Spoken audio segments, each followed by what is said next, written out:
The handler's out here holding 160, nearly 175 kilos on his shoulder. You're probably thinking they're the toughest guys around, and we would love you to think that. It's not the case at all. The tiger's doing most of the work. They can hold their entire body weight on their back legs with no assistance whatsoever in what we call a free stand or a fight stand. It takes a bit of strength and coordination for the cats to get up into this behaviour. So if they do get into it, make sure you give them a bit of a round of applause. I think Jarvie and Zach up there at the same time. That's the way.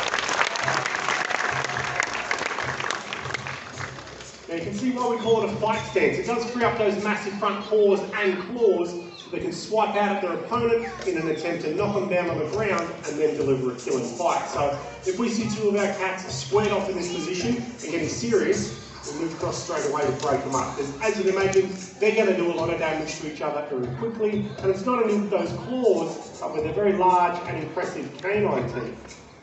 Now I've got here a plastic replica of a tiger's canine tooth. Measures about 12 centimetres from root to tip. This is the killing tool of a tiger. And when the handlers are ready, they're going to give you a look at the real deal.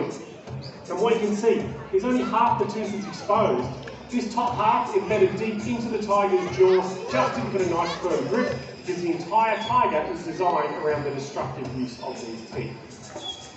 Now behind these big canine teeth at the back of the tiger's jaw, you might be obviously the carnassial teeth now. They're a little bit different, they're nice and sharp, and they slide right past one another. So like a set of shears or scissors, and they'll slice off a large mouthful of meat, which the tigers then swallow down whole. So they don't chew or grind up their food like we do. We've got sideways movement in our jaw, which allows us to have a grinding motion. Tigers don't. More importantly for them, their jaw only goes in an up and down motion, which gives them a much greater bite force, which as